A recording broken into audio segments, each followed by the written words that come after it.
विठ्ठल आवडे प्रेम भाव। रामनवमी निमित्त महाप्रसाद माझ्या ब्रह्मांडाच्या मालकाचा आज जन्मदिवस। भगवान विष्णू परमात्म्याने 7व्या अवतारात आजच्या दिवशी जन्म घेतला। ती नवमी तिथी का पुढे मी तुम्हाला सांगेन। रामकृष्ण नामे ही दोन्ही साजिरी, हृदय मंदिरी स्मराकारे, आपुली आपण करा सोडवन, संसार बंधन तोडावेगी।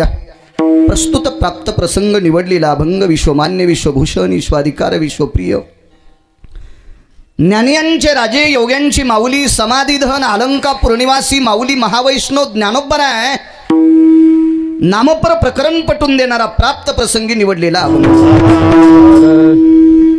रामकृष्ण नामे ही दोन्ही साजिरी। राम आणि कृष्ण ही दोन नावं साजरी आहेत। तसं तर सप्ताहातला पहिला दिवस आहे। पहिल्या दिवशी एक तर नामावर किंवा रूपावर बोलावा हा वारकरी संप्रदायाचा दंडक आहे। आणि आज योगायोग छान आहे, दिवसही पहिला म्हणून नामपर अभंग। आणि राम ज्या अभंगात प्रथमता नाव आहे, अवतारही पहिलाच आहे तो, कृष्ण हा 8वा अवतार आहे। आणि त्या राम नाव ज्या अभंगामध्ये प्रविष्ट आहे त्या रामप्रभूचा आज जन्मदिवस आहे। किती आनंदाचा योग आहे। राम आणि कृष्ण ही दोन नावं साजरी का असतात आपल्या फावल्या वेळात बोलायचे। बैल किती जरी चांगले असले तर आपला बांध आला की आवता खड पाहिजे माणसाने। आज गोड योग आहे, छान, फार सुंदरसा। असं का म्हटले असतील ज्ञानोबराय, राम आणि कृष्ण ही दोन नावं साजरे आहेत। आता राम आणि कृष्ण हे दोन नावं साजरे जर बाळू महाराजांना सांगितले असते, लोक म्हणले असते त्याच्या गोळ्या संपल्यात बेटेच्या। नाही तर आणि राम आणि कृष्णाने याच्याकडे काही पाठीला असेल म्हणून त्यांचं वर्णन करतंय। सांगणारा माणूस अधिकारी असावा। राम आणि कृष्ण नावाची महती सांगणारे ज्ञानोबराय वारकरी संप्रदायात ज्ञानदेव वैष्णव मोठा। वैष्णवामध्ये ज्ञानोबराय मोठे आहेत। एक अधिकार ज्ञानी माणसांचे शब्द मानले केले जातात, ज्ञानांचे शब्द मान्य केल्या जातात। एखादा माणूस जर बस स्टँडला काही केळीची पडलेली साल्टे खात असेल तर लोक त्याला येडं म्हणतात बतने भाऊ। आणि तो येडा जर म्हणत असेल उद्या पाऊस येणारे माणिक भाऊ, तर लोक म्हणतील हे येडच आहे ना, याच्या म्हणण्यावर कसा पाऊस येईल। नाही, तज्ञ हवामान खात्याचा जाणकार माणसांना सांगावा उद्या पाऊस येणारे, लोक म्हणतील झाकून फारे भाऊ सोयाबीन, आपला उघडा पागडा माल पटकन झाका। तज्ञ माणसांना म्हणजे ज्ञानी माणसाच्या शब्दाला किंमत असते। ज्ञानोबराय वैष्णवामध्ये मोठे, ज्ञानदेव वैष्णव मोठा, पुरावा आहे पण असो। आणि ज्ञानांच्या बाबतीत जर विचार केला तर ते काय, राम आणि कृष्ण ही दोन नावं साजरी सांगणारी व्यक्ती ज्ञानाचे समुद्र आहेत। किती नद्या एकत्रित आल्या समुद्राच्या बरोबरी करत्याल होय महाराज, नाही, ज्ञानाचे सागर आहेत ज्ञानोबराय। वैष्णवात मोठे ज्ञानदेव वैष्णव मोठा, दोन। तिसरा एक पुरावा सांगतो। तसे 28 पुरावे सापडले पण इतके कसे सांगायचे आहे का नाही। लोणचं चवीपुरतं खा, 2-3 मुद्दे सांगा, लोक म्हणायचे इतकंच येत असेल पुढचं येत नसेल। तिसरा मुद्दा सांगतो। आमची इथं एक मुंबईला पोरग नोकरीला होतं, माझ्याबरोबरच शिकलं। मी 7वी घरी आलो आणि ते जरा पुढं शिकलं। मुंबईला महानगरपालिकेत नोकरीला लागलं, असेल 80-85 हजार पगार असेल त्याला। पण ते गावाकडे आलं की त्याचे 5-25 ड्रेस माणिक भाऊ, 10-15 बूट, त्याची मागची डिक्की त्यानंच भरायची। आता खेडगाव असं तुमच्या गावासारखंच आमचं बी गाव खेडच, घराला दरुजे आहेत सगळ्याच्या, असं खेडगाव ना, लहानसं गाव आपलं। ते गावाकडे आल्याच्या नंतर मग ते त्याची ती मुंबईची भाषा आणायची वगैरे अशा प्रकारे। मेनला इथलंच खाऊन मुंबईला गेला, सोंबळ्याला शहाणपणा करू नको तू। हो, इथल्या मातीतली ताकद आहे म्हणून मुंबईवर गेला असती, नाही तिकडं मेला असताच इथली ताकद नसती। इकडं आलं की ते असं बोलायचं, काही विचारलं की ठीक आहे वगैरे वगैरे, 2-3 इंग्रजी शब्द वापरायचे। मला ते येत नाही म्हणून पाठ नाही झाले। त्याला तोडकी मोडकी इंग्रजी येते, लय आली असती तर कलेक्टर झाला असतं ना। त्याला थोडीच भाषा येते तर गावातल्या पोरायला ते तसं इंग्रजीत बोलायचं। मी आमच्या देखता वड्याला पाणी प्यालास तू। वान्यरावानी वाकून आम्ही 4 टनला शाळा जातो, असं हे करायचं आणि खाली वाकायचं, गुडघे टेकून पाणी, तिथं गिलास होता का काय नाही, पळसात पाण्याची दुर्न आणि तू आता इतकी कशी भाषा बोलायला रे, एवढी टेकीतली? आमच्याकडे तसं अरे म्हणजे तुमच्याकडे बोलते, तिथं आमच्यासारखं बोलणं. काल परवा मुंबईला गेलेला ओंकार टाळाला जीभ लावून बोलतोय. 2 भाषा येतात माणिक भाऊ माझ्या ज्ञानात. भाषा 56 येत होत्या, 56. ज्या व्यक्तीला भाषा 56 येतात ती व्यक्ती किती विद्वान असेल? अहो ज्याला जरा जुरा काही येतंय ते इतकं असं बोलतंय की तुमच्या डोसक्याहून जा. अहमं ब्रह्मं मायाम इतिं भवं सांख्यायम चांदापुरम क्षेत्रेषु यत्प्राप्तं प्रथमं दिनभया यतं ममं कीर्तनेषु. हो, किती लोकांना कळाले? तुमच्या गावाचं नाव कळालं असं, दुसरं काय कळलं? कीर्तन एक नाव कळालं असं. अरे सोमळ्या, माणसं भाकरी खाणार आहेत ना, त्याला कच्चून भाकरी वाढ. एका वर्षाच्या पोराला भाकरीन कांदे वाढे कसं खाईल ते? ज्या भाषेत कळतंय ती भाषा बोलत जा. 56 भाषा येत होत्या. विद्वान किती असतील? वैष्णवात मोठे येत, ज्ञानाचे सागर आहेत, तरी पण राम आणि कृष्ण ही 2 नावं साजरी सांगितली. ताकद काय असेल भाऊ या नावात? दक्षाचा यज्ञ चालू होता. राम नावातली ताकद किती मोठी, रामकृष्ण नावातली किती ताकद मोठी. पैलवान दक्ष प्रजापतीचा यज्ञ चालू. बेटा ते बी लय फुगीर होतं. कोण्याही क्षेत्रात फुगीर माणसाला एक न एक दिवस झोपावं लागतं बापू. समाज डोक्यावर घ्यायला थांबत नाही आणि फुगीरपणा वाहडा की दगड पाहून आपटीत असं. कशात बी असू द्या, राजकारणात असो, व्यापारात असो, परमार्थातला फुगीरपणा तर सहनच होत नाही. लोक म्हणते आता हे मस्तड, हे लई शहाणपणा करायला, याला कट करा. हो, संप्रदायातल्या ज्याचं लोखा दुकान असेल तर त्यांना जरा हिशोबात वागलं पाहिजे. हिशोबात फुगीरपणा नसला पाहिजे. बेटा फुगीर होतं ते. भगवान शिवशंकराच्या विरोधात गेलं. आमंत्रण वगैरे दिलं नाही शिवजीला, पण आईसाहेब आमच्या तिथे गेल्या. रामकृष्ण नामात किती मोठी ताकद आहे. ज्ञानोबा आहे का म्हणतात राम आणि कृष्ण ही 2 नाव साजरे. आणि मग तिथे थोडासा वितंड वाद झाला. त्याचं डोकं वगैरे काय तुटलं. सर्वांना कथाभाग ज्ञात आहे, भागवतातला प्रसंग आहे. पण देवर्षी नारद तिथे आले. आता नारदांनी थोडीफार वाच्यता म्हणजे बोलल्याच्या नंतर तिथल्या व्यक्तीला राग आला. आणि राग आल्याच्या नंतर जगातल्या 6व्या क्रमांकाच्या संन्याशाला त्या व्यक्तीनं शाप दिला. खरं तर नारद म्हणजे सामान्य व्यक्ती नाही. मारुतीरायाच्या नंतरचा 6व्या क्रमांकाचा संन्याशी देवर्षी नारद. नित्य भजन करणारा, हा पैसे साचणारा नाही. बँकच नव्हती नारदाला. मारुतीरायाला बँकच नाही, मठ नाही, बँक नाही, काळा कुटुक संदक नाही बनलं मधात ठेवायला. काय नुसतं भजन केलंय लोकांनी. असा नित्य भजन करणारा संन्याशी. पण तो संन्याशी एका वचनामध्ये बद्ध झाला, वाक्यामध्ये, आणि एका व्यक्तीने शाप दिला, बेटा तुला एका जागेवर कधीच थांबता यायचं नाही. नारद म्हणले मागणं पुरण फुफुटा उडं का आपल्या माग लागलं बाबा. आपण कशातच नाहीत आणि फुकट दुसऱ्याच्या घराण्यात गेलोत म्हणे. आपल्याला कळकळ आली पार्वती आई साहेबाची, त्यांनी पाठवलेला वीरभद्र ह्या सगळ्या लोकांची, भगवान शिवजीच्या गणांची त्याला कळकळ आली. आणि भगवान शिवशंकर तसे भजन म्हणणारी व्यक्ती होती. भजन शंकरापासूनच सुरू झालं. हा, एक जण म्हणला आमच्या इथं 4 पिढ्यापासून भजन आहे. मोकाटे बस, आधी शंकरान केले म्हणून आपल्याला माहीत झालं. नाही तर काय माहीत होतं.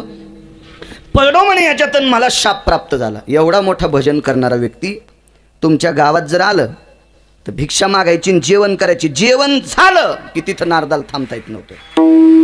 एकं स्थित्यां तलानां धरा अधिष्ठितं नैवं पदं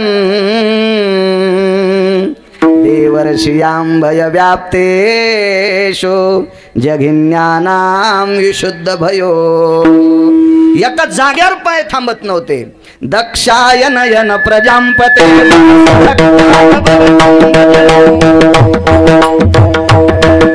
विशुद्ध भयतनि व्याप्त सुदेशो धर्माना भव संन्यासो याति भयायन प्रजापते शैववताय आदिकत्यान बृहस्पति भयतति अनुरागेश छंद सुदायन कालन्ते इन्मक भयतति इन्मक भयतति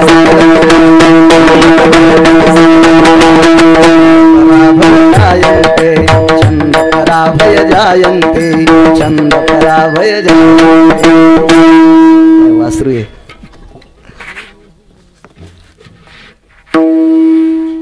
बृहस्पती साक्षीला आहेत. कोण बृहस्पती? स्वर्गातल्या सगळ्या लोकांचे गुरु बाळासाहेब, सगळ्या लोकांचे गुरु. देवर्षी नारद म्हणले किमं शापो वदंती भयम दक्षा ममैषी. बृहस्पतीने सांगितलं आपोआपल्या वजनात राहा. कशाला बोला? एखाद्या बाईच्या पोराच्या लग्नात गावातल्या जर महिला लग्नाला नेल्या तर याय ना तुमच्याकडे बिराड घर म्हणतात का? जाणो सा बिराड घर महाराज. त्या बिराड घरावर बायकांनी बसावा आणि पोराची माय म्हणली चला गा आता आपल्याला जेवायला. तर तसं जात जाऊन हळदी कुंकाचं ताट येतं तिकून त्या पोरी कड्याकून हळदी कुंकू लावतेत. मग ते आपला ताशा म्हणा जंगलाडी पकनाडी हलकी म्हणा वाजतीन. मग यायनं जेवायला जायचं. वराडीन गेलीन मनानच पंक्तीला बसले. ते म्हणजे ओठ हा आपण आपल्या वजनात राहायचं. दुसरा मुद्दा सांगतो. लग्नाला एका बाईला नेलं आणि पाय धुवाचा कार्यक्रम होता ना. पहिले पाय धुत होते ना महिलांचे. मी काय बाईगी नाही म्हणा पण संसारात फिरतो ना त्याच्यामुळे मला माहिती आहे. तर बायकाचे पाय धुत होते. एक बाई उठली चौरंगावर उभी राहील. ती म्हणली माझ्या आजीच्या आधी धुवाचे तू खाली उतर. नुकती खालीच नाही तीन भाऊ. रागाला ना महाराज तिला. अरे मग तू बाई काऊन उभं राहिली? तुला म्हणलं कोणी पाय धुवाली? असा नियम असतो. शास्त्र आहे शास्त्र आहे. बृहस्पती महाराज म्हणले भयो संन्यासी ततो नामनिष्ठ भयो जगन्निवासम प्रचुरा. विश्वाच्या मालकाचं भजन करणारा संन्यासी महिमेत भजन करायचं. काय बसलं लोकांचं हिचकीत? आलाच नाही तुमच्या बोकांडीवर शाप. नारद म्हणले हो राव जर मधात बोललो मी. जगभर नारदाला कुठं स्थिरता नाही. इतकं भजन करणारा तर 2-4 अभंग पाठ करणारे कशाला म्हणावं लोकांनी मला मानाव हानतेन तुला. कसे मानते नीट भजन म्हणणं. लोक येडे आहेत का तुला मानायला? नारदासारखेच फजित तिथं तुला कोण मारायला मानायला गुळवाने? लय लोकांना नाद असतो. तिळभर करायचं निळभर सांगायचं नादच असतो. मी सकाळी 5 माळी ओढितो चट माहिती. दुसऱ्याचं शेण नंबर 1 तर चोरी तू आणि 5 माळी ओढितो तेच सांगायला. सोटोपले दुसऱ्याचे पोटे उचललेले ते महत पावट आहे म्हशीचा आहे तो कसा नाद असतो. काय काय लोकांना सांगायचा. तर केवढे मोठे नारद जगभर स्थिर नाहीत महाराज. जगभर स्थिर नाहीत. राम आणि कृष्ण नावाची ताकद सांगतो. हो रामकृष्ण नावाची. नारदांनी विश्वभ्रमण केलं. हो निष्ठेनं भजन करणाऱ्या माणसाला कुठेही किंमत आहे. कुठेही किंमत आहे. आमच्या गावात एक म्हातारं होतं. 5-6 वर्षापूर्वी ते जात राहिले. मुसलमानाचे 2 घरं होते. आता आमच्या गावात नाही. पण त्या माणसानं 40 वर्ष मंदिरातलं भजन त्यानं केलं. तर गावातली मुसलमानाची 2 माणसं क्या महाराज काय चाललं तुमचं? अच्छा आहे का तुमची तब्येत? अर्धी मराठी अर्धी हिंदी. आम्ही म्हणायचो पप्पा मुसलमानाची माणसं पण या माणसाला कसं काय जीव लावते? सात्विकता नियमात वागणाऱ्या माणसाला कोण्याही जातीची माणसं किंमत देतात. तशी नारद राक्षसाकडे गेले तरी राक्षस भेट होते. भजन ओरिजिनल करीत होता. आपण त्याचं आपल्यासारखं भजन थोडंच होतं. ऐठोबा रुक्माई झाली की लगे बोखणा. हा लगेच घोंगडी बाजूला केली ठोकलाच बोकड्या तिथं. असं थोडं भजन होतं ते. हे तिथं नारदाचं भजन. अहो कंसासारखा बुलंद शक्तिशाली माणूस नारदाला भेट होता. इतकी ताकद होती. याच्या पलीकडे सांगू का? ज्याच्या आईनं शब्द टाकल्याच्या नंतर पोरग मानित होतं. अशी कैकशी नावाची बाई रावणाची माय. हा शब्दाच्या पलीकडे नाही. माईने सांगितलं आत्मलिंग गेला आणायला. ते इतकं हुशार रावण. 9 ग्रहात त्यानं पालथे टाकले आणि त्याच्यावर पायऱ्या बांधल्या आणि त्याच्यावर पाठीव पाय टेकून सिंहासनावर जात होतो. इतकं शक्तिशाली रावण. पण नारद आलं की लफलफ चालायचं. काहीतरी सांगायला आलं गडे आपल्याला. माहित होतं ना हे बॉल सगळं. नारद म्हणजे त्या काळातला ओरिजिनल पेपर. हो आता टीव्हीवर पट्टी लावा लागती. या भागात इतकी कोरोनाची पेशंट आहे. नारद मुद्दे शोधत होतं. हे तिथं असं झालंय खटकन लगे लोक डोळे उघडायचे. भेट होते. भजन करणारा निष्ठेनं माणूस पण एका जाग्यावर थांबता येत नाही. हे दोघं कॅमेऱ्यावाल्याला एक विनंती. मी कुठल्याही कॅमेऱ्यावाल्याला कीर्तन घेऊ नका म्हणत नाही कारण मला मोबाईल असतो बारका. पण एकच विनंती टायटल जो अभंग आहे तेच टाकायचं. नाही तर एखादा दृष्टांत सांगितलं कष्ट्यात इंजेक्शन हाणलं की लगेच टायटल बा बाळू महाराज गिरगावकरांचा विनोद कष्ट्यात इंजेक्शन हाणलं. तुमच्याच हानीने एखादीची मी असं काही बी टाकते टायटल. ऐक नाही असं असं काही अभंग जो आहे तोच टाकायचं. हसून हसून पोट दुखन काय कसं दुखन तो दुखन ना नीट असं काही टाकायला ते. मला मोबाईल नाही याच्यावर पाहिलं म्हणलं काय सोंग लावलं रे असं नाही टाकायचं. तुम्हाला विनंती घेत जा कीर्तन. त्याबद्दल काय नाही. आता आमचं नशीब खोटं आहे. आम्हाला 1100 मोबाईल जाऊ द्या. तुम्ही घेत जा तुमच्या ह्याच्यात पण चांगलं टाकी जा. विठाला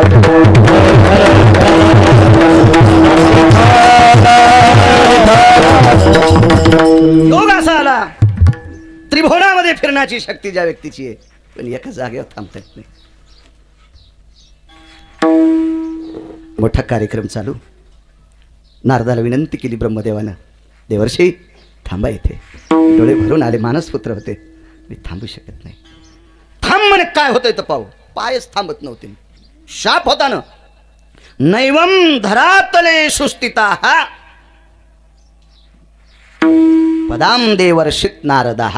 पायच थांबत नव्हते एका जागेवर, इतकी परिस्थिती बिकट. पण एकदा देवर्षी नारद बद्रिका आश्रमावर गेले आणि बद्रिका आश्रमावर भजन चालू होतं. भजन आता एरवी नारद जिथं जिथं भजनाला गेले त्या भजनाला विराम असायचा. तासभर भजन, 2 तास भजन, रात्रीचा जागर, 3 घंटे भजन, 6 घंटे भजन, असं भजन. पण बद्रिका आश्रमावर 6 महात्मे भजनाला बसले. 9 वर्ष भजनच बंद नाही, बंदच नाही भजन. ते 6 कोण होते पैलवान, पुन्हा कधी ऐकायचं. हो, गोळ्या अशा स्टेप बाय स्टेप दिले पाहिजे, नाही तर रिॲक्शन येत असते. सारखं भजन चालू आणि देवर्षी नारद त्या भजनात नाचू लागले. नाचून नाचून नाचून भजनात थकले, खाली बसले. मासोत्रयम जायते. हा महिना गेला महाराज, पण एका जागेवर संन्याशी. तै भास्कराची गा कळा जेने निशी प्रकाश वहिला. तो हा नारदू एके चिस्तळी ठेला. कै प्रारब्ध योग ओढवला पुनित फळे. काय सूर्य उदय आणि अस्त झालाच नसावा एका महिन्यात. विचारलं जाबाली वाच ते लोमश सांगे नारदा प्रती.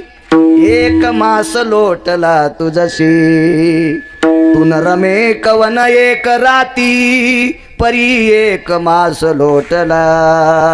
खोडू आहे पा कथा कल्पतरू लक्षात येईल. लोमश म्हणले नारदा देवर्षी 1 महिना लोटलाय. 1 दिवसभर एका जागेवर थांबू शकत नाहीस रे. 1 महिनाभर थांबला. ताकद कशाची माहितीये? रामकृष्ण नामाची. वाटेल ते प्रयत्न केले महाराज नारदाने शाप संपवायचे, पण नाही शाप संपला. नारदाचा शाप संपण्याचं कारण बद्रिका आश्रमामध्ये रामकृष्ण नामाचं भजन महात्मे करत होते. त्या भजनाच्या येळूला जागच्या जागेवर हात लावला होत्या. त्या भजनाच्या ताकदीनं नारदाचा शाप संपला, दृष्टांत संपला. देवर्षी नारदासारख्याचा प्राप्त झालेला शाप रामकृष्ण नामाच्या ताकदीनं जातो. ही रामकृष्ण नामात ताकद आहे, म्हणून ज्ञानोबराय म्हणतात. काय साधन आहे? काही प्रयत्न करून नारदांचा शाप संपत नव्हता. तो शाप संपायची ताकद रामकृष्ण नामात, म्हणून रामकृष्ण नामे पुन्हा एक पुरावा आहे का. गौरांग प्रभू नावाचे एक महान भगवत भक्त होते. तो बी ऐका सराम, ते पहिल्यांदाच ऐकायला, कारण लॉकडाऊन मध्ये कुठं कीर्तन होतं. आपलं वाचित राहिलं त्याचा आजच योगा. ते म्हणे नवं दुकान काढे आज. गौरांग नावाचे प्रभू होते. गौरांग नावाचे प्रभू महान भगवत भक्त होते. भगवान गोपाल कृष्णाचे, कृष्ण परमात्म्याचे भक्त. आपल्याला 10 मिनिटं रामप्रभूवर पुन्हा बोलायचं. आजचा जन्मदिवस दुपारी तर तुम्ही गुलाल उधाळलाय.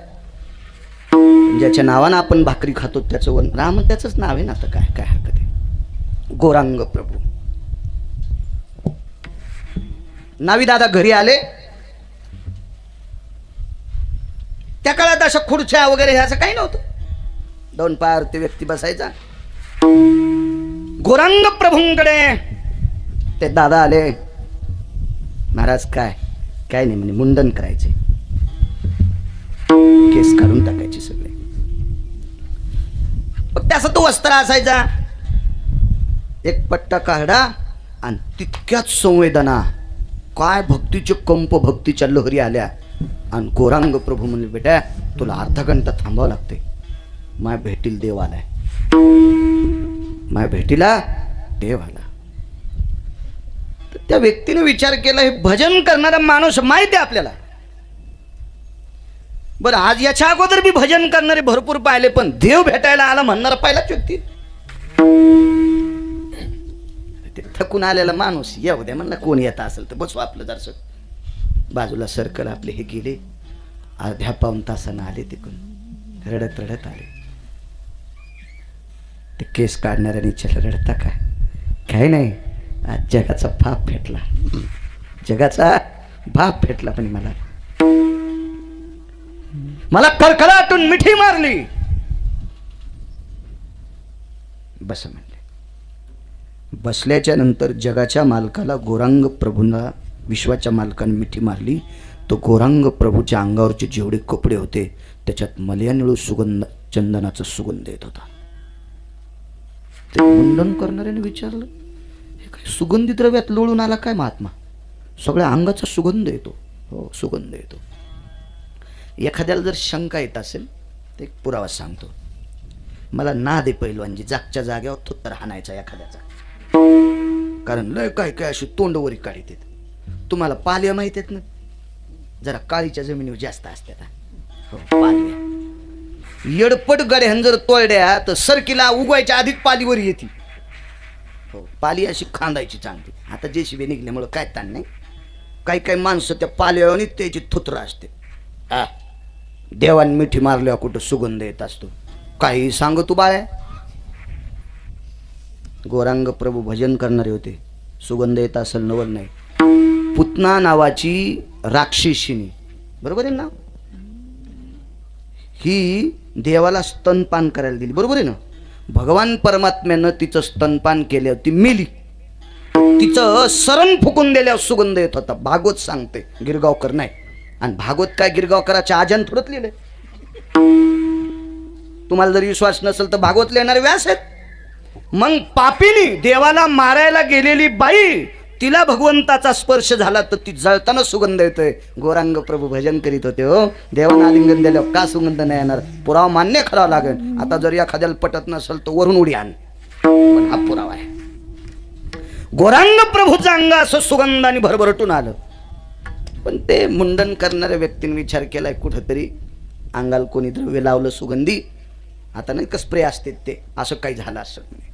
जाऊ द्या, काय केलंय आपल्याला.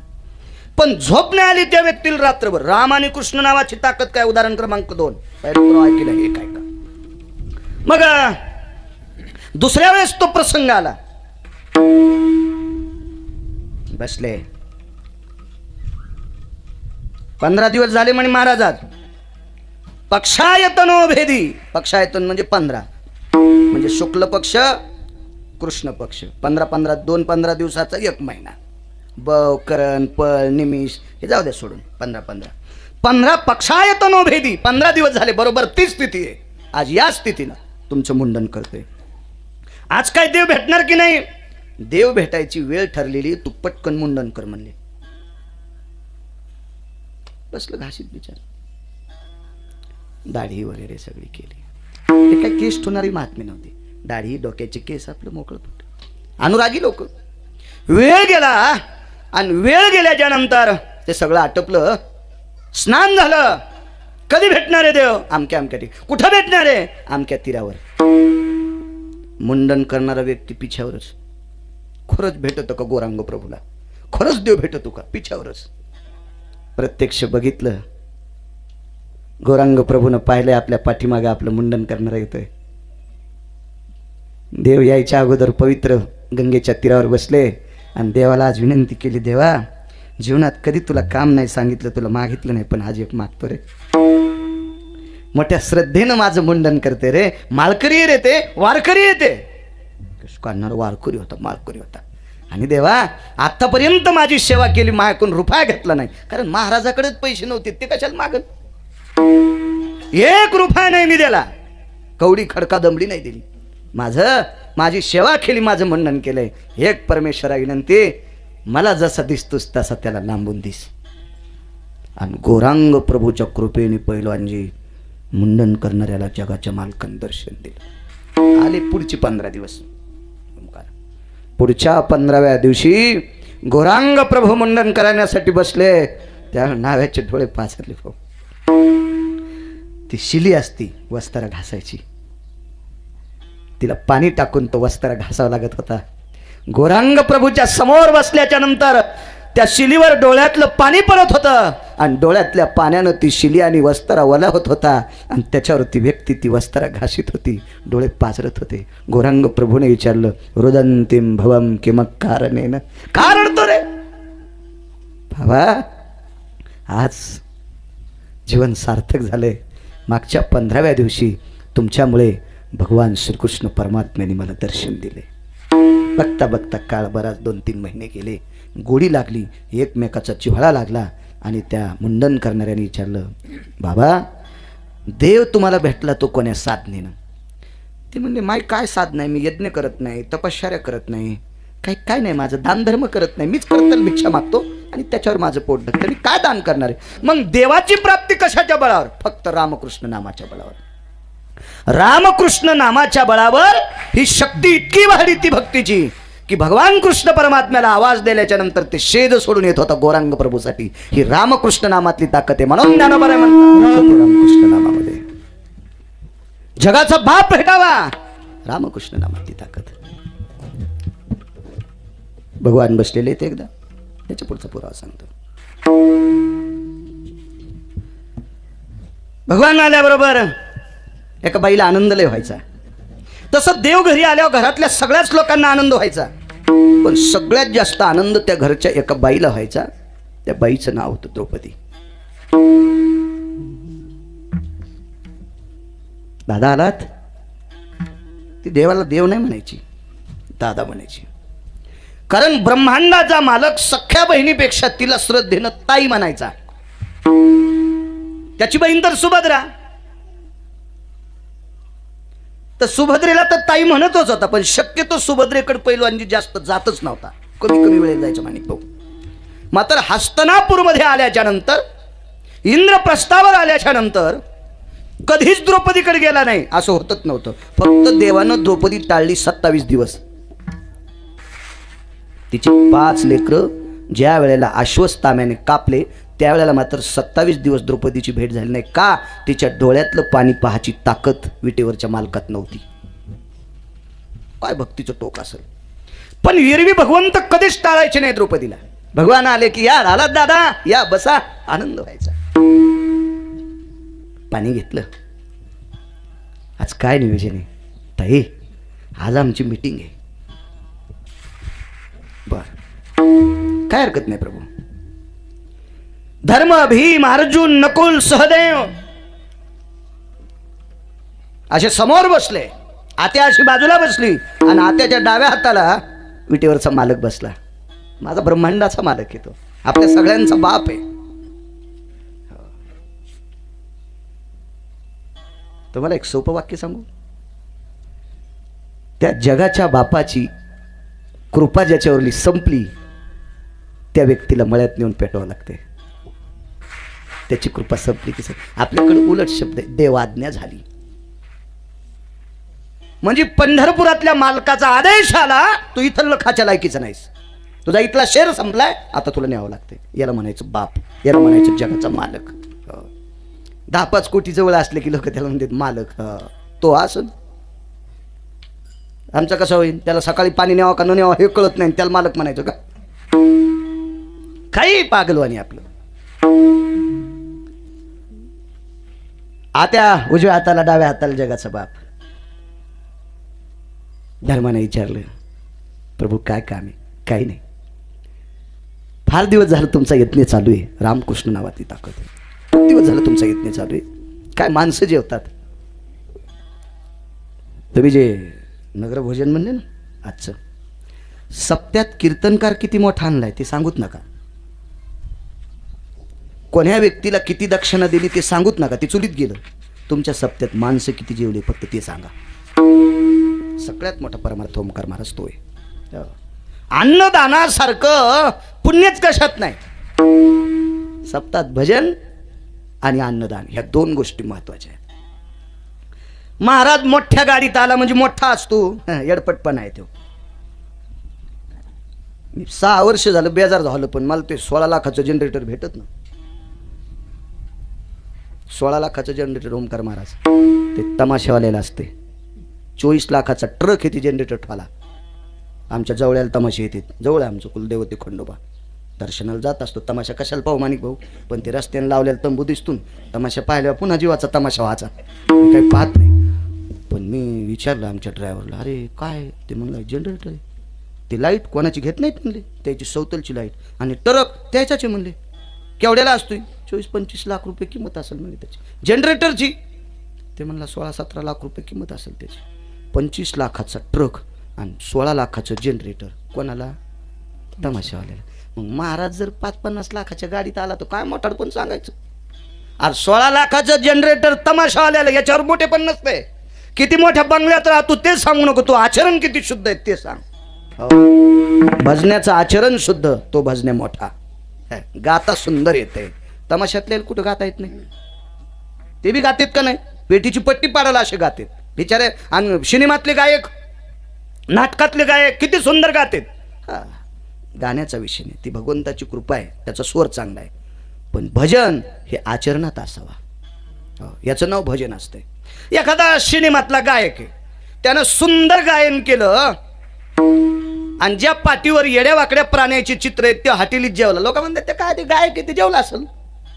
पण सुंदर चाल म्हणल्याच्या नंतर जर तशा हॉटेलीत दिसला, लोक म्हणतील बेट्याला पुन्हा भजनाला बोलू नका. याच्यातून कुत्र्यात काही फरक नाही.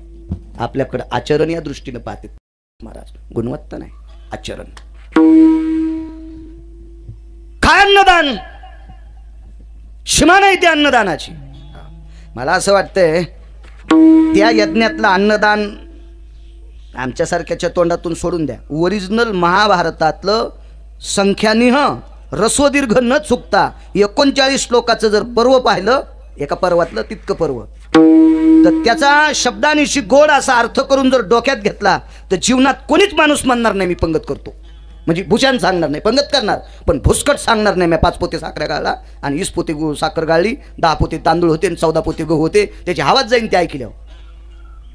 43,832 लोक एका पंक्तीला जेवत होते. 43,832 लोक. हे महाभारत सांगते बरं, गिरगावकर नाही. मी सांगितलेलं माय घरची बायको म्हणेन तुमचं डोकं खराब झालं का, एवढा लोक कसे जेवतील? तिला म्हणावं लागते महाभारतात लिहिलेले, मग गपचिक बसते. नाही बायका का साध्या असतात का? त्या बोलून दाखीत नाही तर करणील चुकत नाही. त्या हुशार असतात बायका, हुशार. याच्या पाठीमागं बसून बायका हुशार आहेत. रावण आडमुठ होतं पण बायको हुशार होती. भयानक शक्तिशाली होतं, गुडघ्यात अक्कल होती त्याची, पण बायको लय हुशार होती महाराज. तिला उद्याचं संकट आज कळत होतं. सामान्य बाई, या देशाची स्त्री अत्यंत जाज्वल्य स्त्री आहे, बुद्धिमान स्त्री या देशाची. या देशाची स्त्री कुलवान आहे, ज्या घरी कुल स्त्रिया राज्य राणीव संपत्ती. जडवड रत्न या देशातलं स्त्री. याचं दुसरं कारण सांगू का? या जगातला प्रत्येक विद्वान एका स्त्रीच्या पोटी जन्माला आलाय. असं सांगा बरं, आमका महाराज लयच विद्वान आहे पण बापाला झालाय, असं होऊ शकतं बदान भाऊ? नाही, एका माऊलीच्या पोटी जन्माला आलाय, कोणत्याही क्षेत्रातला असू द्या, हा कोणत्याही क्षेत्रातला.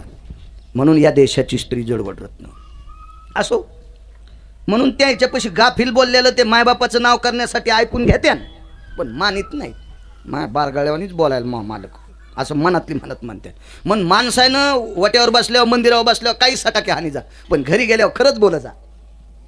खरं बोललं पाहिजे. त्याला कळत आपला छटाके किती खरं बोलायला, फक्त त्या सांगत नाहीत. हा भाग सोडून द्या, नाही तर कळतो. बायकांना कळ, हुशार बायका आता. मी एका दिवशी सहज म्हणलो, मी आज पाटाभर पलाट्या उपटिल्या, काय नाही बोल. बरं गंजा बेजार झाले. पण 1-1.5 तास गेल्याच्या नंतर म्हणजे हात दाखवा. हाताला कुठंच वरखंडा नव्हता ना. म्हणलं काऊन हात पाहिले? नाही काय नाही, पलाट्या उपटिल्या. समजिलं तुम्ही पलाट्या उपटिल्या, मलाही लक्षात आलं. तिच्या लक्षात आलं एकही पलाटी उपटिली नाही. उपटिली असती तर कुठंतरी हाताला वरखंडा पडला असताना. असं काही झालं नाही. मी खोटं सांगणारा माणूसही नाही घरी, आणि काऊन सांगन तिला? फुकट कळण शेंडी वळवळ कशाला? पण बायकांना कळतंय. हुशार बाई द्रौपदी बैठकी अशी वळसंग्यातून ऐकत होती. काय यज्ञ चालू आहे भगवान म्हणतात. 43,832 लोक एका पंक्तीला. यज्ञामध्ये आहुत्या टाकण्यासाठी, मंत्र म्हणण्यासाठी 1400 लोक होते. 1400. केळीच्या पानासारखी ज्यांची जीभ अशी पातळ आहे, सुईच्या टोकासारखं टोकदार जिभेचा शेंड आहे, अशी मंत्र म्हणणारी माणसं. सकाळी आता तो फार दिवसाचा यज्ञ होता, ठरलेला असायचं उद्या अमक्या अमक्या देवतेला आहुत्या सोडायच्या. सकाळी त्याच देवतेचं नाव ब्रह्मानां ब्रजिभयो यदं विधातानां चतुराननं वयो वसंतीं सत्यवासानां लोकत्रय भयजन विधाता भयस्थितेनां चतुराननेषुतम् अग्रवेयनभवं निधिपथे निधिगयो निधिजनेषु आह्वानांच प्रियतान्न मम स्वाहा। इतके विद्वान 14 श्लोक। प्रत्येक एका व्यक्तीला 2.5 ते 2.25 किलो सोन्याचं ताट जेवायला। माय काय बापाचं जाते कमी सांगायला, काऊन बोलायचं? शास्त्र सांगते ते आपण सांगायचं, खोटं कशाला बोलायचं? आपलं काय जाते? एखाद्या माणसाला सोयाबीन 300 क्विंटल झाली, एखाद्यानं सांगावं मंदिरात बसल्या बसल्या, हा रामभाऊला 300 क्विंटल सोयाबीन झाली, ओगा छेचके तो काऊन पोट दुखतो? त्याला झाली 300, काहीला ऐका वाटत नाही। बऱ्याच लोकायला काहीच बिमारी नाही, पण दुसऱ्याचं चांगलं झाल्यावर खपत नाही। ह्या बिमाऱ्याला लोकायला येतात। त्याने मसड आणली 70,000ला, शिंगाळू आहे हो, 19 लिटर दूध देते, मोकाड्या बास। तो काऊन दुखायला? तिचं का शिंगी लागतो या पोटात? देव देनी 19 लिटर, मसड द्याली ना, ते कुठं द्याला? पण खपणारच नाही। ही माणसाची काही चारवाक नावाची जात जन्माला आली ती आपल्यात। आता लय असे चारवाक आपल्यात जन्माला आले, दुसऱ्याचं खपत नाही। अरे साधा माणूस, चांगली चाल म्हणली ना, मला कळाली, मला नाही म्हणता एवढ्या, तुम्हाला म्हणता येते का? नाही, पण कानाला गोड वाटली का नाही? मग चांगलं म्हणलं आपलं काऊन दुखा? बाळू महाराजांनी त्या माणसाला लगेच कीर्तनात उचललो, आणि तो काऊन पोट दुखतो? तुला कुठं आदळलं? तुला कुठं खड्ड्यात टाकलं? हे सहन होत नाही, अशी एक हलकट जात आपल्यात जन्माला आली, असा एक वर्ग आपल्यात आहे। 1400 ब्राह्मण सोन्याच्या पात्रात जेवायला। काय यज्ञ असेल? यज्ञ 22 दिवसावर आला पैलवानजी। राम आणि कृष्ण नावाची ताकद काय? भगवंतानं सांगितलं, धर्मराज बैठकीच्या करता घेतली, आपला यज्ञ जवळीकतेवर आलाय। काल पुरोहितानं सांगितलं, कारभारीनं सांगितलं, होत्यानं सांगितलं। होत्या, पुरोहित, कारभारी हे नावं नाहीत कोणाची। यज्ञ कर्मामध्ये होता, कारभारी, पुरोहित अशी सुंदरशी अशी नावं असतात त्याला दिलेली। हे कारभाऱ्यानं ते कलावा सोडायचं काम वगैरे वगैरे यज्ञातले असते। मग त्यांनी मीटिंग घेऊन मला सांगितलं की पूर्णाहुतीचे मंत्र म्हणण्याची आमच्याकडे काही त्रुटी आहे, आणि परिपूर्ण एक व्यक्ती अमक्या अमक्या ठिकाणी ती व्यक्ती घेऊन या। तिथं फार काही लोक होते। कौरव पांडवाचं वितुष्ट जरी असेल, वैषम्य जरी असेल, पण पारमार्थिक क्षेत्रामध्ये एकमेकाचा वाद नव्हता। हो, खरं तर जुन्या काळातली भांडणं, मी गावाकडे असताना माझ्या लहानपणी 4-2 म्हातारे सांगायचे, बाळू त्या चिचपटीसाठी आमचं 10 वर्ष भांडण चाललं। म्हटलं मग कसे जायचे तुम्ही कोर्टात? काय नाही म्हणे, तिथून गणेशपूरला जायचो, तेव्हा 3 एसट्या चालू होत्या, त्या एकाच एसटीत आम्ही दोघं जाचो। जिंतूरला उतरलं की ते कोर्ट चालू होस तर एका जांभळी खाली आपलं भाकरी खाचो संगत दोघं। फक्त तिथं गेल्यावर कोर्ट सुरू झाल्यावर दोघांचे वकील 2, आणि येताना पुन्हा एकाच एसटीत याचो। याचं नाव भांडण, याला म्हणायचं नैतिकतेचं भांडण। असं महाभारत होतं। महाभारतामध्ये 18 लोक वितुष्टवादी होते, त्याच्यात नंबर 1चा हलकट होता शकुन्या। विठ्ठला विठ्ठला,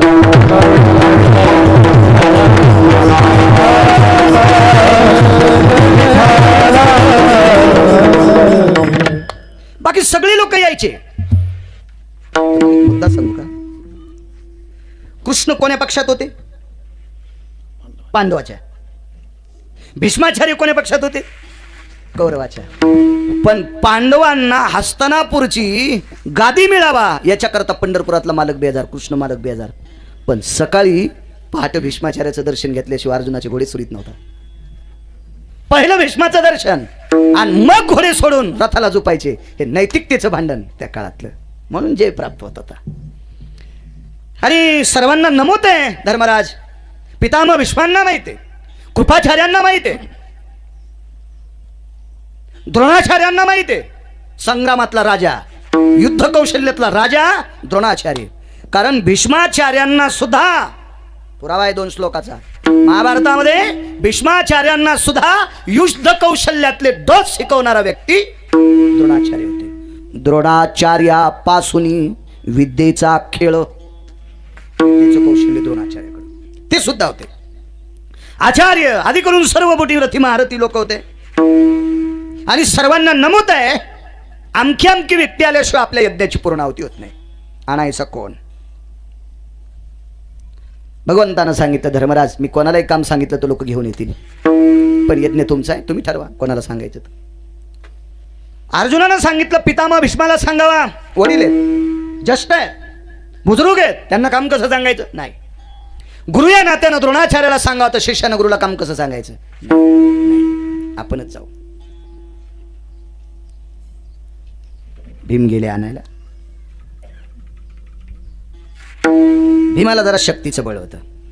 महाभारतातले काही खास कळगे आपले डोळे उघडायसाठी कथा ऐकायला पाहिजे.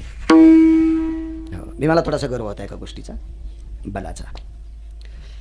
मग भीम गेले, स्वतःच्या बाहुबलाच्या शक्तीनं 200-400 झाडं भीमानं उपटिले. खटाखट. तुराट्याची नाही, पळाट्याची नाही, ऊस नाही, हरभऱ्याची नाही, खपक्याची खपके झाडं असे टाकले तिथं. भीमदादाला असं वाटायचं की माझी शक्ती बघितल्याच्या नंतर महाराज खुश होईल आणि महाराज म्हणून अरे बाप रे शक्ती सांगतो काम काय तर. पण ते कशाला मोजेन? बोकड्याचे शिंग किती जरी वाढले तर शिव भेट असतो का? बसताची आ डोई फुटता वर्णाची आ सोई, मग केशरी का नवाई पुच्छ हलवी. या काठीत तडे जरी बोकड्याला शिंग झाले तर शिव त्याच्या पुढे शब्द झाली तर का? शिव शिव आहे. भीमदादाला वाटलं एवढी माझ्याकडे शक्ती आहे, महाराज माझ्यावर प्रसन्न होईल. कधी कधी माणूस होतं ना अशा गोष्टी, एखाद्यानं म्हणा बाप्पा त्याच्याकडे 22 कारखाने आहेत. बर बर बर बर बर बर काय तुला छटाक साखऱ्या देणार आहे तुझ्या पोरीस लागणार. पण वैभव पाहिलं की माणूस लाज. आणि पदाला नमस्कार केला पाहिजे बरं का. हो, तलाठी आली आमच्या गावात. तलाठी आल्याच्या नंतर मग आम्हाला ते पेरे लिहून ते इमा भरायचा होता. तर मी म्हणलं तलाठी साहेब मला काल्याचं कीर्तन आहे ते आमचं आधी लिहा बाबा. बरोबर. ते खाली पावलं. तलाठीची मायावर श्रद्धा होती, पण तुमच्या तिघायच्या 7-12 आधी होत्या ना, त्याला भेवणं. या तिघायतला एक जण म्हणायचं महाराजाचा आधी लिहा आला काय, त्याला 11:30 पाकिट भेटते तरी त्याच्या आधी लिहितोय, त्याला भीती ना. मग त्या तलाट्यानं खाली पाहत या तिघायकडे बघितले, म्हणले नाही करा महाराजाचं. म्हणलं बरं तलाठी साहेब तुम्ही केलं बरं का, येतं बरं. आमच्या संघच तुला नाही म्हणालो. हे म्हणलं तलाट्याला काय इतकं वाकून. तलाट्याला नाही केला, त्या माणसाला नाही नमस्कार केला, त्याच्या पदाला नमस्कार केला. त्याच्या लिहिण्यात ताकद आहे. ती गावातल्या 500 एकरवाल्यामध्ये ताकद नसते, त्याच्या पदाला किंमत आहे. आणि प्रत्येक माणसानं ज्याच्या त्याच्या पदाला नमस्कार करायचा, जीवनात अडचण येतच नाही. आपल्याला दाढी करायची, अशी काठी घेऊन जावं लागेल का नावाकडे, कर दाढी तू हाणतो या हे कसं करी. हे लग्नाला जायचं बरं का, त्याच्या कलेला नमस्कार आहे, त्याच्या कलेला नमस्कार आहे. आपल्याला नम्रतेत वागावं लागेल ना, ज्या त्या गोष्टी ज्यानं त्यानं. असं वाटलं भीमदादाला की माझ्या शक्तीला नमस्कार करतील, पण कोण करीत असतो माहितीये का, आपल्यापेक्षा कमी. भीमानं झाडं 200-400 उपटून टाकले होते. त्या म्हाताऱ्यानं कमरा खालचा असा मांडी खालचा चिमटा काढला. कोणी काठी म्हणते, कोणी कुबडी म्हणते, कोणी फावडी म्हणते. त्या काळातल्या संन्याशाला चिमटे होते असे. ते असा चिमटा काढा आणि असा फिरल्याबरोबर 700-800 झाडं येऊन पडली. तये हस्तीची हस्तवारे तरु उन्मळती निर्धारे. कितीतरी तरु असे मुळ्या सगळ्यात उन्मळून खाली पडले. भीम घरी लबलब करीतच गेले. धर्माने विचारलं काय झालं. जाऊ दे बाबा, अशी आडमुठ महाराज मला नका आणायला सांगू. अरे त्यानं ते चिमटान काठीन फावडी फिरल्याबरोबर 700-800 झाडं उपटून पडले. कुठं त्या आडमुठाच्या नादी लागू. देव म्हणलाय तुला शांत बसण्यासाठीच पाठील. मनातली मनात म्हणली कशाला काय करायचं. धर्माने सांगितलं मी जातो. वदंती भूमत्रयाम सत्यम वदंती वाच. जीवनभर खरं बोलणारा धर्म महाराजाला आणायला गेला. महाराज म्हणले 60,000 यज्ञाचं पुण्य. धर्मवरी वापस. साम्यवादी होता, कुठं नादी लागल वापस. आता अर्जुन गेलेत. माणसाकडे जरसं काही असलं की माणूस गुरुगुरु करीत असतं. बैठकीत विषय झाला आपला. ज्याच्या खिशामध्ये 5-25 हजार आहे ते किराणा भरताना गुळ 5 किलो घ्यावा का 10 किलो घ्यावा याचा विचार करीत नाही. द्या 10 किलो गुळ, 15 किलोचे ढेकुळे द्या, तितकं बी आहेत ना 25,000 खिशात. पण ज्याच्या खिशातच 2-3 हजार आहे, पोळ्याच्या बाजाराला गेलं, त्यानं सांगितलं 15 किलोचे ढेकुळे, सगळे पैसे त्याच्यातच जातील, 3 किलो फोडून दे, असा नियम. तर अर्जुनाकडं जसं पैसे माणसाच्या खिशात असल्या माणूस बाजार टेकीत करते, अर्जुनाकडे शक्तीचं बळ होतं. धनुर्धारी अर्जुन युद्धातला केशरी आहे. पुन्हा नाते सांगू कशी बलशाली. विश्वाच्या मालकाचा सख्खा मेवना आहे. आत्याच्या, मामाच्या, चुलतीच्या, आजीचा, पुतणीच्या, फलाना फलान, मग मी त्याचा नात जावाई, असं नातं नाही. सख्खा मेवना, सख्खा. लेटर पॅड असा इथंच खोसलेला होता, त्याच्यावर मुद्रा मारलेली कृष्णानं. अर्जुन म्हणले नाही ऐकलं तर तुमचं पत्र दाखवतो. पुढाऱ्याच्या पत्रांनी काम होते नाही, होत असते होते. तुमचं तरी बळावत चाललंय हे बी मलाही कळतंय ना, नाही तर लय सप्ते दशाल तसे इजले तर इतकं सोपं थोडंच आहे. नाही तिथूनच येऊ दिलं नसतं मला, तर मन पावल्याला तर आडील तर आहे की नाही. टेम्पो घेऊन येताना बळ लागत असतं. तिथे गेल्याच्यानंतर सांगितलं मी ओम पृथकी सुदेशू, रामकृष्ण नावाची ताकद, मी पृथकीचा पुत्र आहे. माझ्यापेक्षा त्याचा आवाज मोठा आहे. विठाला विठाला.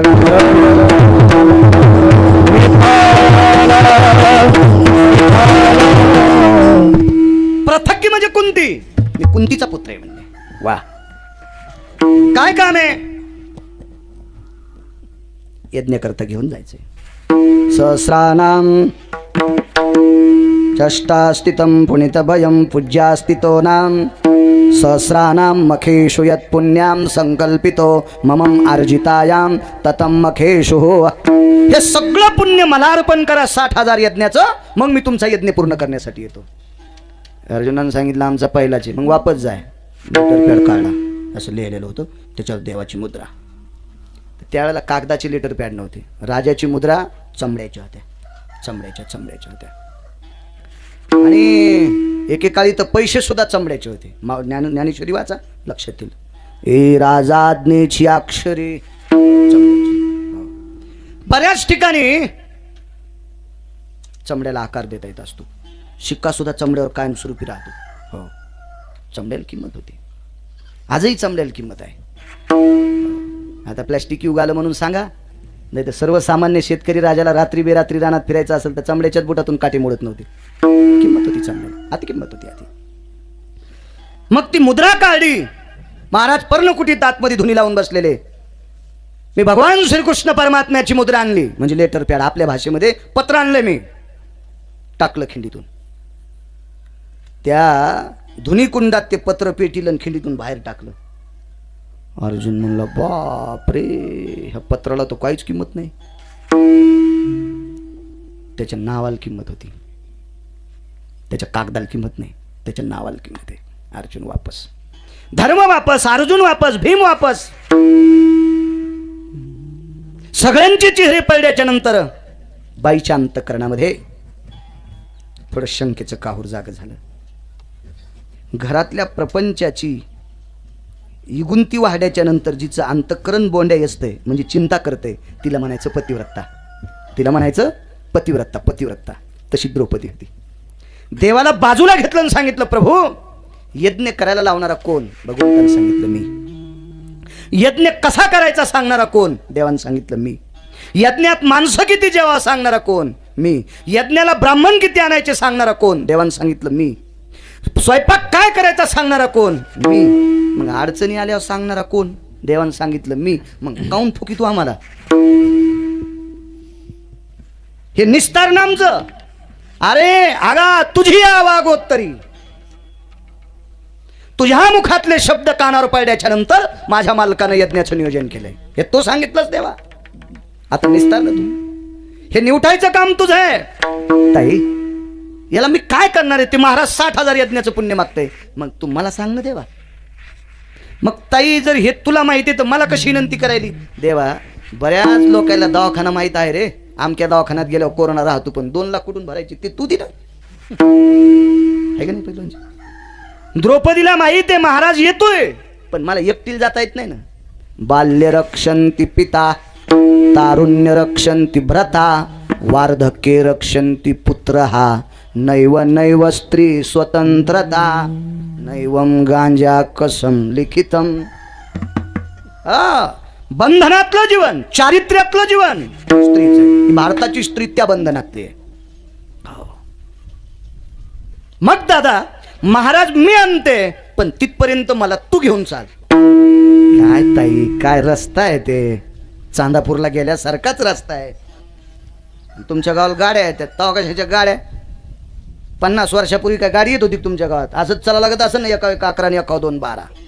तर तुम्ही आम्ही नसतो ना, मी जुन्या काळात. कसं जाता येईल त्या डोंगरावर? अशा डोंगरावर राहणार साधून. देवानं सांगितलं पायाल खडे किती टोचतील आणि त्याची शरीर किती. राजस कुमार मदनाचा पुतळा रवी शशिकळा लोपलिया. काय गोड कस्तुरी मला वाट चंदनाची उटी रुळे माळकंती वयजंती.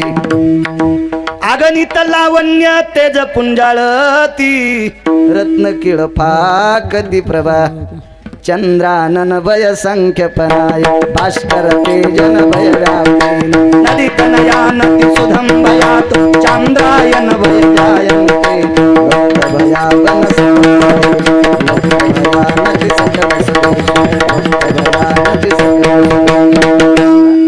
चंद्र त्याच्या कृपेनं शीतल, सूर्य त्याच्या कृपेनं तेजस्वी. सरिता ओघम भयंजितानि वरुणायनयनि मेघं वरुता. प्रसन्न भयतति छन्दसुधे प्रसन्न भयतति छन्दसुधे प्रसन्न भयतति छन्दसुधे. या नद्याने उडे वाहत असतील तर त्याची कृपा. बा तुझी या कृपेस्तवे मेघ आरुषता लाघवे. प्रसन्न भवोनिया वरसवे तृष्णाती हरवे जगत्रया.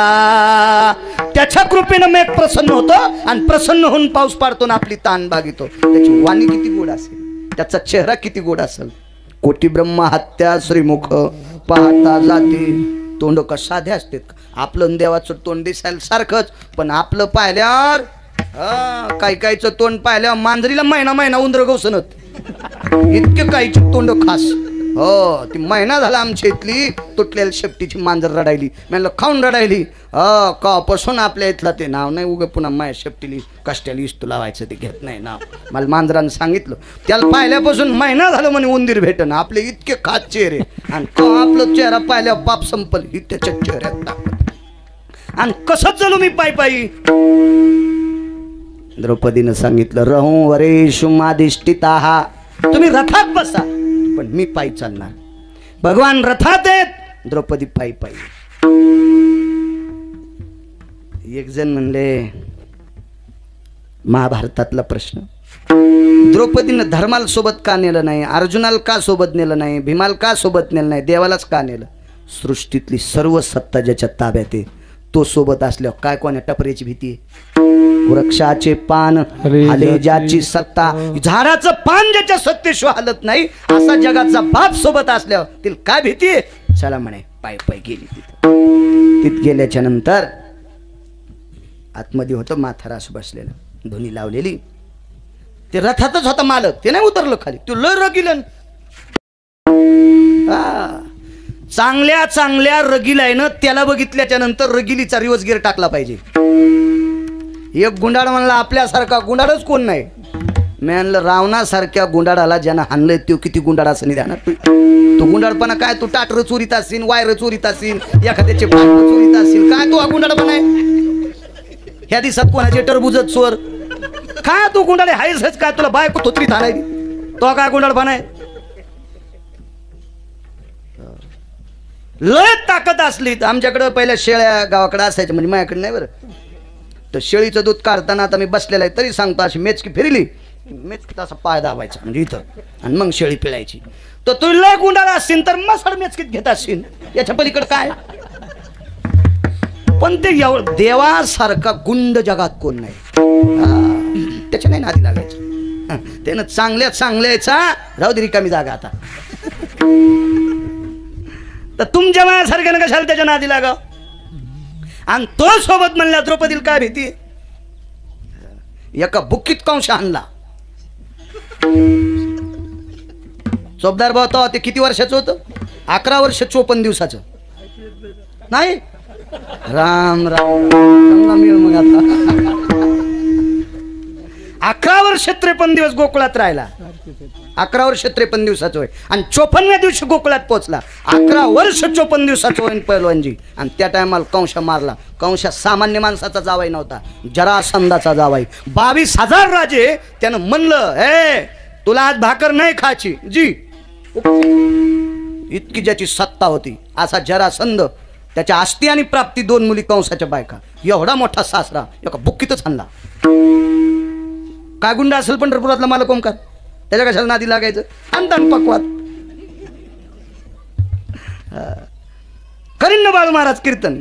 पण त्या नुसतं इथं दाबलं की उद्या लगेच फोनवर माणिक भाऊला आसारामने व्हॉट्सअप, बाळू महाराजाचा आजच गेला आहे का नाही. त्याचं दाबलं काय नाही, मरू देत नाही. ते नुसतं असं केलं की झालं बंद सगळं. त्याच्या हातातच येईन सगळं. तो सोबत म्हणलं काय द्रौपदीला भीती.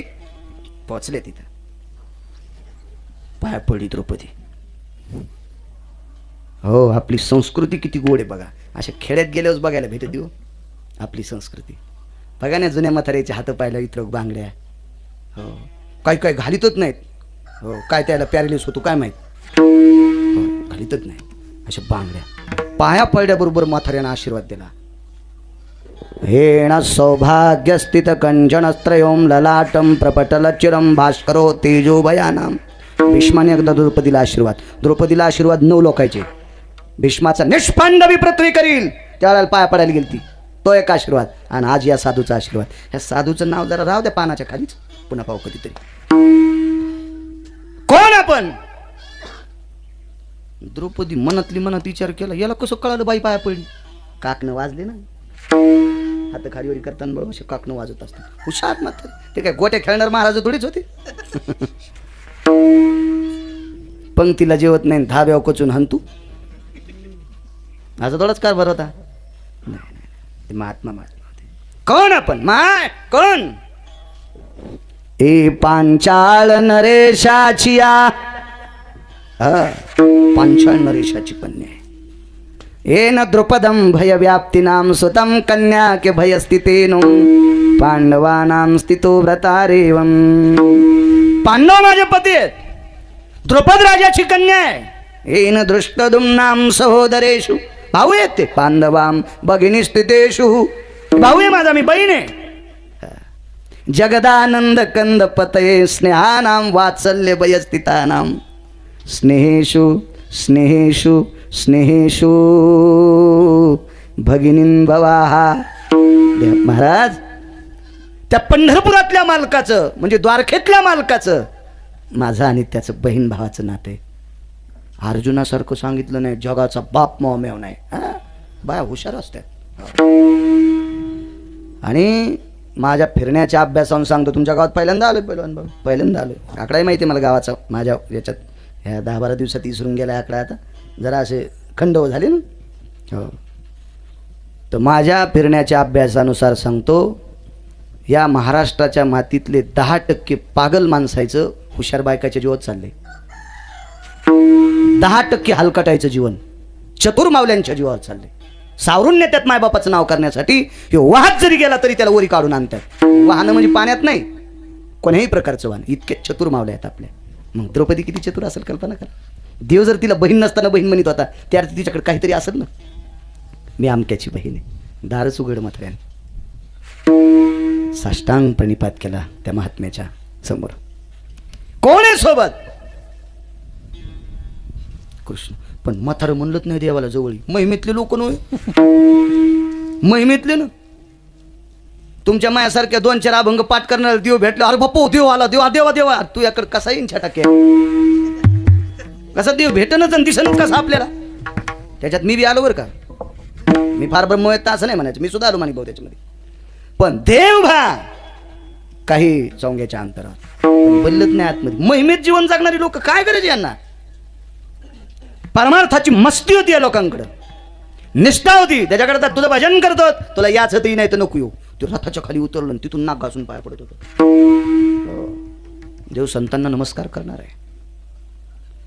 एक जण म्हणले काय हो संत देवाचं भजन करते तर मग देव कशाला संतांच्या पाया पडत. अगस्ती भजन कोणाचं करायचे महाराज? रामाचं. आणि राम कोणाच्या पाया पडायचा? अगस्तीच्या पत्नीच्या पण पाया पडे का नाही? सीता पडायला लाजू लागली तर देव म्हणला पड पाया, हिच्यामुळे तू कुंकुशाबीत राहील. नाही तर वनात तुला हळदी कुंकू लावणार कोण आहे? तिथं तर राक्षसनीच आता कुशवानी दाताच्या, त्या तुला का हळदी कुंकू लावतील? इतकी ताकद दागिने तिनंच दिले म्हणजे देव संतांच्या पाया पडत होता. भीष्मांचं दर्शन घेतलं, या व्यक्तीचं दर्शन. बाई तुझ्या मालकाने सांगितलं नाही मला 60,000 यज्ञाचं पुण्य लागतंय? होय बाबा. षष्टातरी भये गुरुमात्रेची लाघवे, चतुर्थ अष्टम द्वादश स्थानवत गुरुभयम. पंचांग सांगतंय 4था गुरु, 8वा गुरु आणि 12वा गुरु निषेध असतो. तुम्ही जर लग्नाच्या आधी एखाद्या पोरास लग्न दाखिलं एखाद्या विद्वान व्यक्तीला, तुमच्या चतुर्थ स्थानी गुरुचा कोप आहे म्हणून तुम्हाला सोयरीकी यायल्यात पण जमन. चतुर्थ अष्टम द्वादश इति खंडानम षष्टतो भयो अनिष्टतः. आकडा चांगला नाही महाराज 60चा. तुम्ही 60,000 यज्ञाचं पुण्य काय मागता? कोटी तरी वरी आरबुजा खर्वनी खर्वाची निपाय, आरबुजा दे तसे सोय ते मखशुद्धी लाघवे संकल्पिता. मी संकल्प सोडते आरबुज यज्ञाचा. किती लाखाचा एक आरबुज सांगता येईल का? एम ए झालेले कोणाचं? Double M A account. मी 7वी शिकेली फक्त. दुसऱ्या कीर्तनात सांगा पुन्हा आल्यावर किती लाखाचा एक आरबुज पुढच्या कीर्तनात बघू. हा नाही नाही नाही हा पायतेलाच बसला माणूस घागर रिकामी घेऊन. माळावरची जेवारी खाणार आहे मास सोबती. मग असं पिकल पडली तर कळडी घोडी नाही तर उदो अंबाबाईची पडली. मधला टप्पा. तुम्ही जरा चांगले भोईवरले आहेत ना मधल्या याच्यात. इकडे आम्ही डोंगरात आम्ही तिकडे डोंगरात असे हुशार माणूस. सांगतो तुम्हाला एकट्याला बैठकीत गेल्या.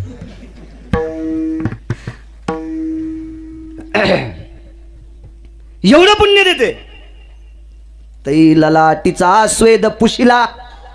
घामाला महाराज आकडा ऐकल्या महात्म्याला घामाला घाम. देव ज्याला एका फरलांगून नाक घासीत होता देव ज्याच्याकडे बघितलं आणि त्या महाराजाला द्रौपदीचं वाक्य ऐकल्यावर घामाला. एवढं हे मखे शुद्ध भवन तत पुण्यायाम संकल्पिता तथो जाय. म्हातारं म्हणलं ओंकार महाराज एवढ्या यज्ञाचं पुण्य? ती म्हणली 1.5 लाख पाहिजे का अजून काही आरबूस पाहिजे का? याकडे खरवणी खरव कळत नाही ना. लाखातच बोलू आपल्याला. त्याच्यात पिठलं मिळलं ना आपल्याला. तर आरबुजाचं का घेऊन असायचा? खरं लाखाचं पिठलं कुठे सध्या आता खाल्लं जुने आहे म्हणे माझ्याकडं. मातुला कुळी जरी पाहता प्राकृत मध्ये सांगतो म्हणजे तुझ्या माहेराकडे जर बघितलं तर द्वियज्ञाची पूर्णता. 2 यज्ञ केले पांचाळ नरेशानं. द्रुपद आणि पांचाळ एकच. जे ग्रहाची तू रमा ज्या घरी दिली त्या घरची लक्ष्मी पांडवाच्या. ते आवर्त एकची भला. एकच यज्ञ चालू आहे ते महेश होत नाही. मग 2.5 यज्ञाचं पुण्य आहे तुझ्याकडं. तू तर लाखो यज्ञाचं पुण्य द्यायली कुठून आणती? तिने सांगितलं बाबा हस्तनापुरापासून तुमच्या पस्तूर पायी पायी आली. एवढा पुरावा 7-8 मिनिटात पूर्ण करू. ओमकारला 114-15 किलोमीटर जायचं मोटरसायकल आहे आणि पुन्हा गाव जेवण आहे नगर भोजन आहे. एवढा पुरावा पूर्ण करतो. इकडं कुठं कीर्तन असल्यावर तुम्हाला गाडीत घेऊन जातो. माणिक भाऊ यायचा नंबर द्या. ऐकू येतो यायला ना तुम्ही म्हणले येत नाही ऐकू बा नंबर कळाला ना. हा ना सारखीच दोघायला येते मग.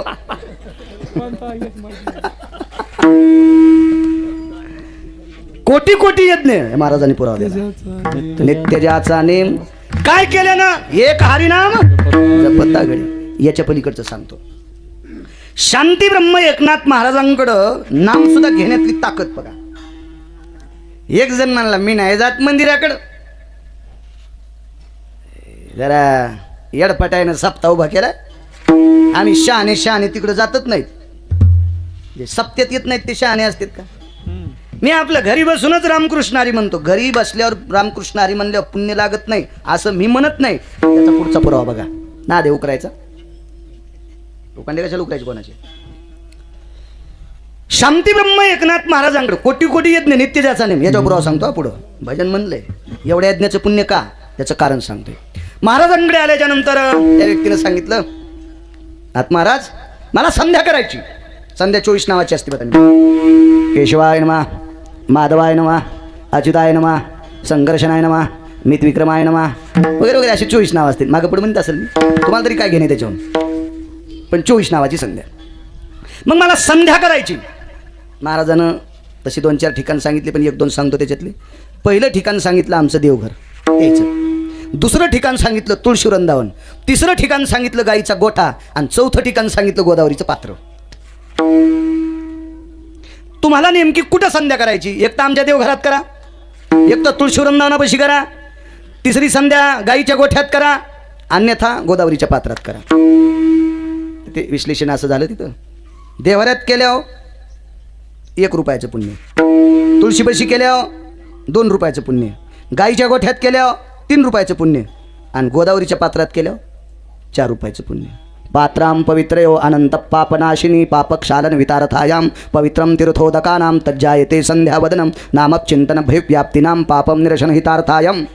हो, सकल तीर्थे घडती एक वेळा. ते चंद्रभागा डोळा देखले. बाकीच्या नद्या नाहीत का? चंद्रभागेत पाणी आणि बाकीच्या नद्यात राखेले का? नाही, पण त्या पाण्यात ताकद आहे. तिथं एक स्नान केलं तर इकडे हजारो स्नान केल्याचं पुण्य एका स्नानात. ताकद आहे, ताकद आहे. गोदावरीच्या पात्रात संध्या केली की हजारो दिवस संध्या केल्याचं पुण्य मिळते. गाईच्या गोठ्यात संध्या, ती पवित्र आहे. गाईच्या पदस्पर्शानं भूमी पवित्र होत असते. म्हणून तर गोकुळ पवित्र होतं, म्हणून तर वास्तुशांतीला गाय बांधतेत रात्रभर. घोडण गाय लागती वास्तुशांतीला. याला माहित नाही, त्याचा भाग जाऊ दे. बऱ्याच लोकांकडे बुटाडू ठेवायला जागा आहे, पण तुळस लावायला जागा नसती, आणि घर 1.5 कोटीचं. मला वास्तुशांत्या केलं. आपण कशाला फुकट करून शेणू? त्याला विचारा होते म्हणे निघ बिना नारळाचं घरी. आगाव कशाला आहे का नाही? 14 पदार्थ केले. एक जण मला कोशिंबीर काऊन नाही केली, त्यांनी चिचाच घातल्या तोंडात. आंबटच खायचं ना, खा 7-8 बोट. कुठं नादी लागायचं आहे का नाही? आलमाऱ्यात सागाच्या बुटाडू ठेवायला, पण तुळशी वृंदावन नाही. त्याचा भाग असतो तो. तसं पवित्र गंगेच्या पात्रात जर भजन केलं तर त्याचं पुण्य अधिक असतं. गाईच्या गोठ्यात भजन केलं तर त्याचं पुण्य अधिक असतं. तुळशीच्या वृंदावनापाशी पुण्य केलं, भजन केलं त्याचं पुण्य अधिक. देवघर घरात त्याचं पुण्य काही अधिक. त्याचा प्रत्येकाचा टप्पा आहे. कोटी कोटी यज्ञ दिच्छे जाता नेम, एक हरिनाम जपताकडे. एका हरिनामानं कोट्यावधी यज्ञाचं पुण्य मिळते. पण रस्त्यानं भजन म्हणीत चालत असताना पावलं टाकतो का? नाम घेता वाट चाली यज्ञ पाऊला पाऊली. संख्या सांगितली नाही. महाराजाला कळलं नाही तिथं संख्या सांगायची, पण त्याला माहिती आहे ना. दिंडीत चालत असताना, एखाद्या देवाकडे जात असताना, एखाद्या तीर्थावर जात असताना, पायात बुट चपला नसताना भजन करीत जात असेल तर त्याच्या पावला पावलाला यज्ञ किती? संख्याच नाही. इथं तर कोटी संख्या दिली, पण तिथं संख्याच नाही. आणि द्रौपदीनं सांगितलं तिथून मी आले इथपर्यंत पावलं किती झाले असतील. मथारा म्हणलं बाई चला चला तुम्ही. तर द्रौपदी म्हणली चला ना तुम्ही सोबतच. नाही चला म्हणजे मी सोबतच आलो ना. मथाऱ्यानं असे 4-2 झाडं घेतली, बारकाले बारकाले. उन्हाळीचे घेतले असतील, तुराटे काय घेतले असतील, त्याचा झाडू तयार केला. झाडणी रस्ता झाडीत होतं मथारं, आणि त्या रस्त्याने द्रौपदी चलत होती. अर्ध्या वाटात गेल्यावर द्रौपदीला देवान खुनिलं. त्यासाठी श्लोक आहेत 2. देवाने विचारलं झाडायला काऊन? द्रौपदीने सांगितलं तुम्ही विचारा. नाही म्हणजे तूच विचार, मी तर लांबूनच चलतो. द्रौपदीने विचारलं महाराज मी या रस्त्यानं आले, आता मी याच रस्त्याने चालले, पण तुम्ही रस्ता झाडायला पुढून मी मागं चले कशा करता? माय खरवणी खरवाची या परी आरबुजाची कोण सांगे थोरी आईशा मखाची निर्धारी तय गाठी पुण्य. अब्जावधी आरबुजाचं पुण्य तुझ्या गाठीत बांधलेले, आणि तू या रस्त्यानं चलत आली. या रस्त्याचे खडे किती तुला टोचले असतील, आता टोचू नये याच्याकरता मी झाडायलो. 60,000 यज्ञाचं पुण्य घेतल्याशिवाय म्हातारं येणार नव्हतं. आणि ते म्हातारं द्रौपदीच्या पुढे रस्ता झाडायले. ताकद कशाची? फक्त रामकृष्ण नामाची. पांडवाचा यज्ञ पूर्ण झाला म्हणून रामकृष्ण नामे ही दोन्ही साजिरी. त्या मालकाच्या नावात ताकद आहे. तो मालक आजच्या 9वी तिथीला जन्माला. वेळ संपला, 2 मिनिटं होतो. तिथल्यासारखे नाही घेणार भाऊ, बस 2च मिनिटं. आता जायचंय पुन्हा. आज पारायणाची सांगत आहे महाराज. पारायणाची घरी घरी बसल्या बसल्या आपलं पावसाळ्यात करीत असतो. कीर्तन कमी असतील, आता लॉकडाऊनमध्ये येरीच कमी येतं, आपलं करून घ्यायचं. मग आजच्या 9मीला जन्माला. 9मीच्या दिवशी का जन्माला? तर 9मी ही खंडस्थितीतली तिथी होती. ही भगवंताला विनंती करण्यासाठी केली. देवा माझा स्वीकार कर. भगवंतानं सांगितलं तुझ्याच दिवशी त्याच तिथीला मी जन्म. याच्यानंतर पंचांग स्थितीमध्ये ज्योतिष्य शास्त्रामध्ये 9 आकडा हा शुभ तत्वात आला. नवाची फार फार फार फार शिस्तता सांगितली पुढे. मग आजच्या नवमीला जगाचा मालक जन्माला, तो दुपारी जन्माला. सुंदर गाथ्याला अभंग आहेत, पण एक सुंदरचं एक पद होतं. अशी 2 काढायचा माणिक बोलले नादे जास्त. काय होते हा शिवाजी नाराज असले की यायला बी मना वाटतं बरं का मामा. तुमच्या बी जिबीला आज गुदगुल्या चाले का नाही? चांगले वाजी नाराज असले गोड गोड गोड. 2 प्रहरी काग सखे सूर्य थांबला, 2 प्रहरी काग सखे सूर्य थांबला. राम जन्मला ग सखे राम जन्मला, राम जन्मला ग सखे राम जन्मला. मग दुपारच्या वेळेला सूर्य थांबलाय. पुष्य नक्षत्र गोड, नवमी तिथी. आज दुपारी जगाचा मालक जन्मला. 2 अवतार पूर्ण आहेत. राम आणि कृष्ण नाव का साजरे? पूर्ण अवतार रामकृष्ण. वेळ संपला आपला. म्हणून राम आणि कृष्ण हे 2 नाव साजरे आहेत. दोन्ही अवतारात 2 प्रकाश देवता थांबल्या. राम जन्मला त्यावेळेला दादा सूर्य थांबला, आणि कृष्ण जन्मला मध्यरात्री काग सखे चंद्र थांबला. मध्यरात्री काग सखे चंद्र थांबला. कृष्ण जन्मला ग सखे कान जन्मला, कृष्ण जन्मला ग सखे कान जन्मला. द्वापार युगामध्ये रात्रीच्या वेळेला चंद्र थांबला, त्यावेळेला कृष्ण जन्माला आला. निशियां प्राप्य रस्तु भयेनां दिनत्रयं भास्कर तेजोनां येन भास्करं वंशस्तथानां अजपुत्रेषु भयं दशरथो दशरथानुज भयस्थितेनां सुतेषु रामचन्द्राणां येन जन्मयं प्रसंगस्थितेषु प्राकट्य भय सर्वानां पापक्षालन हितार्थायां प्रपंचान् भयं निघटितं अवतार कार्यं सघनयो. आपल्या संसाराला पोषक जर कोणतं चरित्र असेल ते राम अवतारातलं. असा गोड प्रभू आजच्या दिवशी जगाचा बाप जन्मला, आणि अशा पवित्र दिवशी